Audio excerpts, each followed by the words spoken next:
विजयनगर में गंगू नाम का व्यक्ति रहता था। उसके बारे में कहा जाता था कि वह बड़ा ही मनहूस है और जो सुबह सुबह उसकी शक्ल देख ले उसे खाना भी नसीब नहीं होता। धीरे धीरे ये बात पूरे विजयनगर में फैल गई और महाराज कृष्णदेव राय को भी इसके बारे में पता चला। उन्होंने सोचा कि उनके राज्य में इस तरह के मनहूस व्यक्ति का रहना उचित नहीं है, किंतु राजा बहुत न्यायप्रिय थे। उन्होंने सोचा कि पहले वो ये ना कहते हैं कि इस बात में कितनी सच्चाई है। राजा ने अपने सेनापति को आदेश दिया कि गंगू को उनके सामने लाया जाए। सैनिकों ने गंगू को महाराज कृष्णदेव राय के समक्ष पेश किया। महाराज कृष्णदेव राय जिस कमरे में सोते थे उसी में गंगू के लिए भी विस्तार लगवाया और सुबह जब राजा सोकर उठे तो उन्होंने सबसे पहले गंगू का चेहरा देखा।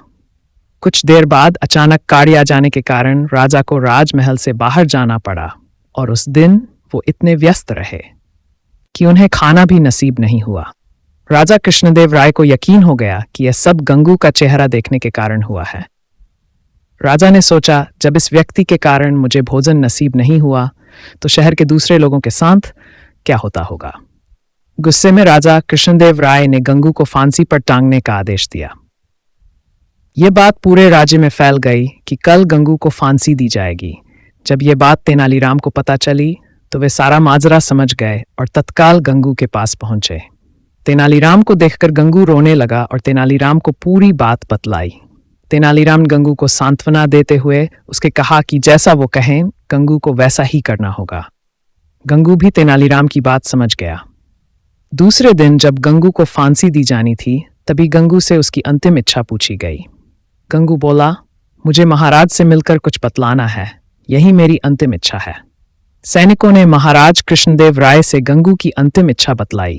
महाराज कृष्णदेव राय गंगू की अंतिम इच्छा पूर्ति के लिए उसके पास गए और बोले, बतलाओ गंगू, तुम्हें क्या बतलाना है। गंगू बोला, महाराज, इस राज्य में एक व्यक्ति मुझसे भी ज्यादा मनहूस है, पहले दंड उसे मिलना चाहिए फिर मुझे।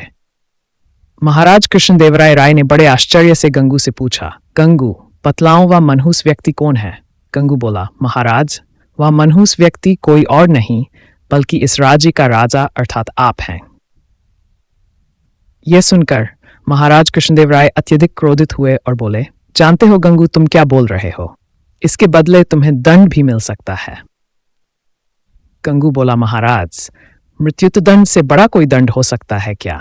यह तो आप मुझे दे ही चुके हैं। कृपया आप मेरी विनती सुन लें, इसके बाद आप जो भी दंड देंगे वह मुझे सहर्ष स्वीकार होगा।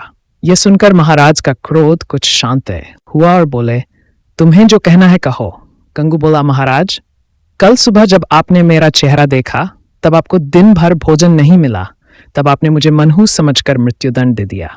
ठीक उसी समय कल सुबह मैंने भी आपका चेहरा देखा था और मुझे फांसी की सजा मिल गई, मतलब आप मुझसे भी ज्यादा मनहूस हुए।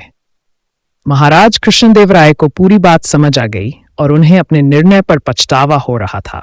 उन्होंने तत्काल गंगू की फांसी की सजा माफ कर दी। गंगू को अपने पास बुलाकर पूछा, गंगू, यह विचार तुम्हारे मन में किसे आया? गंगू बोला, महाराज, मुझे तेनालीराम ने यह सब करने की सलाह दी थी। महाराज कृष्णदेव राय ने गंगू को बहुत सा धन देकर विदा किया और तेनालीराम को बुलाकर उसका धन्यवाद दिया कि उनके कारण एक निर्दोष की जान बच गई और महाराज के हाथ से एक बहुत बड़ा पाप होने से बच गया।